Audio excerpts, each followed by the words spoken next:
62 లక్షల మంది ప్రజల్లో మెడ్ప్లస్ బ్రాండ్ మెడిసిన్స్ కి మారడం వలన 915 కోట్ల రూపాయలు సేవ్ చేసుకున్నారు. అదే మెడిసిన్స్ అదే క్వాలిటీతో 50 to 80% డిస్కౌంట్. దగ్గుమందుల గురించి ఈ మధ్య బాగా వివాదం నడుస్తుంది కదా. సో అసలు దగ్గుమందులు వాడాలా వద్దా? దగ్గు అనేది నేచురల్గా సహసిద్ధంగా వస్తుంది, దీని ద్వారా ఊపిరితిత్తులు క్లీన్ అవుతాయి, వాడాల్సిన అవసరం లేదు అని కొంతమంది అంటారు. సో ఇందులో వాస్తవం ఎంత? సో దగ్గుమందులు నువ్వు యాక్చువల్గా కాంబినేషన్ వస్తున్నాయి ఇవి డబ్బులు దండుకోవడానికే. సో బట్ రియల్ దగ్గుమందుకు అంత ప్రైస్ ఉండదు అని చెప్పేసి కొంతమంది అంటున్నారు. సో అసలు ఏం జరుగుతుంది? ఈ దగ్గుమందుల మార్కెట్ విలువ ఎంత? అసలు ఈ ఇండస్ట్రీలో ఏం జరుగుతుంది? ఎప్పుడు వాడాలి, ఎప్పుడు వాడద్దు వివరిస్తారు. సో దగ్గు అనేది ఎందుకు వస్తుందో ఫస్ట్ ఆలోచించుకోవాలి. దగ్గు అనేది ఎందుకు వస్తుంది? ఎప్పుడైనా కామన్ రీజన్ దగ్గు ఎందుకు వస్తుంది? ఇన్ఫెక్షన్ ఉంటాయి. ఇన్ఫెక్షన్ మన రెస్పిరేటరీ సిస్టమ్కి ఇన్ఫెక్షన్ వస్తుంది. ఈ రెస్పిరేటరీ సిస్టమ్ అనేది మన బాడీలో నోస్ నుంచి లంగ్స్ వరకు వెళ్తాయి. సో మనకి నోస్లో ఇన్ఫెక్షన్ వచ్చినా, థ్రోట్లో ఇన్ఫెక్షన్ వచ్చినా, లేకపోతే బియాండ్ దట్ డౌన్ మన ఊపిరితిత్తులు విండ్ పైప్స్కి, లేకపోతే లంగ్స్ వల్ల ఇన్ఫెక్షన్ వచ్చిన వరకు దగ్గు అనేది ఒక సిమ్టమ్. ఇట్స్ అ సిమ్టమ్, అది జబ్బు కాదు. It's a symptom of a upper respiratory infection, lower respiratory infection. So నార్మల్గా అప్పర్ రెస్పిరేటరీ ఇన్ఫెక్షన్ అంటే మన ముక్కు నుంచి గొంతు వరకు బ్రీతింగ్ పైప్ ఉందో అక్కడ వరకు దాన్ని అప్పర్ రెస్పిరేటరీ ఇన్ఫెక్షన్ అంటాం. అది సహజమే, చాలా మందికి వస్తుంది, పెద్దవాళ్ళకి వస్తుంది, పిల్లలకి వస్తుంది, వైరస్ వల్ల వస్తుంది, బ్యాక్టీరియా వస్తుంది. సో యాజ్ ద ఇన్ఫెక్షన్ తగ్గితే దగ్గు కూడా సెటిల్ అవుతుంది. బట్ చిన్న బేబీస్కి దగ్గు వల్ల చాలా డిస్టర్బింగ్గా ఉంటుంది, తినలేకపోతారు. సో అందుకే వాళ్ళకి కాఫ్ మెడిసిన్స్ ఇస్తాం. సో ఏప్రిల్లో government 2 medications, chlorpheniramine maleate, phenylephrine, under 5 years of age పిల్లలకి కంప్లీట్గా బ్యాన్ చేయమంది. ఆ కాంబినేషన్ మెడికేషన్స్ పారాస్టమాల్తో అసలు వాడద్దు, లేకపోతే cough syrups with this combination వాడద్దు.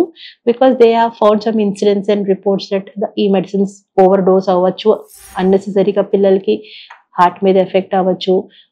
ఆ వల్ల government ministry of health and family welfare అనేది has released a statement. So most of the pediatricians medications రాసినా కూడా, కాఫ్ అండ్ కోల్డ్కి రాసినా సెట్రిజిన్ అనే మెడిసిన్ ఈ సిమ్టమ్స్ తగ్గిస్తానికి, లేకపోతే మ్యూకోలైట్ అంటే ఆ మ్యూకస్ని క్లియర్ చేస్తానికి, లేకపోతే కొన్నిసార్లు మనకి దగ్గు ఊపిరితిత్తుల నుంచి రావచ్చు, విండ్ పైప్స్ నుంచి. ఆ విండ్ పైప్స్తో దగ్గు వచ్చినప్పుడు విండ్ పైప్స్ నారో అవుతాయి. సో ఆ విండ్ పైప్స్కి బ్రాంకోడైలేటర్స్ అనేది ఆ మెడికేషన్సే వాడతారు. రీసెంట్గా మీరు పేపర్స్లో ఆ కన్సర్న్స్ కాఫ్ సిరప్ కంటామినేషన్ అనేది, అది బేసిక్గా ఆ కాంపౌండ్ సాల్వెంట్ కంటామినేషన్ అయిన వల్ల కాఫ్ సిరప్స్ ప్రాబ్లం అయింది. సో జనరల్గా cough syrups as a doctor మేము ఎప్పుడు ప్రిస్క్రైబ్ చేస్తాం, ఆ కాఫ్ బేబీ యాక్టివిటీని డిస్ట్రెస్ చేస్తున్నప్పుడు. సో ఈ మెడికేషన్సే వాడతాం, ఈ కాంబినేషన్ అనేది వాడము జనరల్గా. We do not provide to children. But cough again can be a sign of a serious problem. There could be a serious pneumonia going on with the child. So పేరెంట్కి unless మీరు stethoscope పెట్టి lung sounds అబ్నార్మల్గా వింటేనే మీకు తెలుస్తుంది pneumonia ఉందా లేదా అని, లేకపోతే మీరు ఎక్స్రే చేస్తేనే తెలుస్తుంది న్యూమోనియా ఉందా లేదా అని. బట్ జస్ట్ బేబీ అంక చూసి క్వాలిటీ ఆఫ్ కాఫ్తో న్యూమోనియా ఉందా లేదా అని ఎవరు చెప్పలేరు. So the cough is persisting, then yes, always please visit a doctor. మన కంట్రీలో one beauty in our country is there's accessibility to healthcare everywhere. There are good amount of doctors everywhere. Still, to the amount of population, the ratio is less, but accessibility is easy and it is available. So always consult your pediatrician and then see why this cough is happening. అది upper respiratory lower respiratory వలన. సాధారణంగా ఇంట్లలో nebulisation అనేది కామన్గా వాడుతుంటారు యాక్చువల్గా. So జలుబు వచ్చినప్పుడు nebulisation వాడడం అనేది సరైనదా అసలు? యాక్చువల్గా నెబులైజేషన్ ఎందుకు వాడతారు? ఒక్కసారి డాక్టర్ రాసిన దాన్ని వాళ్ళ తల్లిదండ్రులు అదే వచ్చిందని చెప్పేసి మందులు కొనుక్కొని ఇంట్లో నెబులైజేషన్ పెట్టడం అనేది శ్రేయస్కరమా? సో దీని గురించి మీరు తల్లిదండ్రులకు ఎలాంటి అవగాహన కల్పిస్తారు? చాలా మిస్యూజ్ అవుతుందండి నెబులైజేషన్స్ పేరెంట్స్తో. నెబులైజేషన్ అనేది ఎక్కడ హెల్ప్ అవుతుంది అంటే, మనకి విండ్ పైప్స్ ఇన్వాల్వ్ అయినా, లంగ్స్ నిమోనియా వచ్చినా, మనకి విండ్ పైప్స్కి ఇబ్బంది వచ్చినా, రియాక్టివ్ ఎయిర్వేస్ అంటాము, లేకపోతే ఆస్తమా లైక్ సింటమ్స్ ఉంటే అప్పుడు లివోలిన్ ఇలాంటి నెబులైజేషన్ పెడితే హెల్ప్ఫుల్ ఉంటుంది.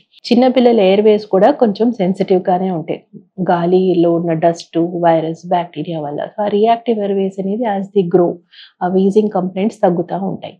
సో ప్రీవియస్గా డాక్టర్ చూసి ఆయన ఆస్కల్టేట్ చేసి స్టెత్ పెట్టుకొని అలాంటి ఇబ్బంది ఉన్న వల్ల నెబులైజేషన్ ప్రిస్క్రైబ్ చేసి ఉంటారు. నెక్స్ట్ టైం కాఫ్ కోల్డ్ వచ్చినప్పుడు అది ఓన్లీ ముక్కు జలుబు ఉన్నప్పుడు దగ్గు వస్తే మళ్ళీ మీరు నెబులైజేషన్ వాడితే యూస్ ఉండదు.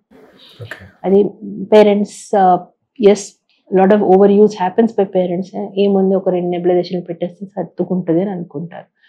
But then it doesn't help. If the problem is only in the lower airway, nebulisations will help. Upper airway problem మీకు జస్ట్ కామన్ కోల్డ్ ఉంది, థ్రోట్ ఇన్ఫెక్షన్ ఉంది, అలాంటి లేకపోతే ఇయర్ ఇన్ఫెక్షన్ ఉంది, అలాంటి సైనస్ ఇన్ఫెక్షన్ ఉంది, అలాంటి సిచ్యువేషన్స్లో నెబులైజేషన్స్ అంత పెద్దగా హెల్ప్ అవ్వవు. లేకపోతే మీకు బ్రాంకైటిస్ ఉంది, లేకపోతే వీజింగ్ ప్రాబ్లం ఉంది, నిమోనియా ఉంది, క్రూప్ లాంటి సిమ్టమ్స్ ఉన్నాయి, అంటే ఈ బ్రీతింగ్ పైప్ ప్రాబ్లం ఉందంటే అలాంటి సిచ్యువేషన్స్లో నెబులైజేషన్ హెల్ప్ అవుతుంది.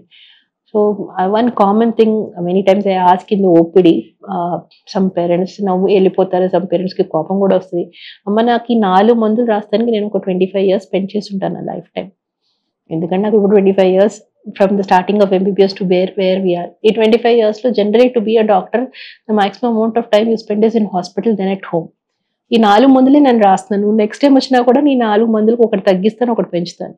నాకు ఇన్ని సంవత్సరాలు పట్టింది, మీకు ఎలా ఒక సంవత్సరంలో ఒక బేబీని కనేసి మీరు డిసైడ్ అయిపోయి మీరు మందులు రాసుకుంటారో నాకు తెలియదు. But see you have to, if you are giving medications to your child, it should be backed with a science కదా, అవసరం ఉందా లేదా అని.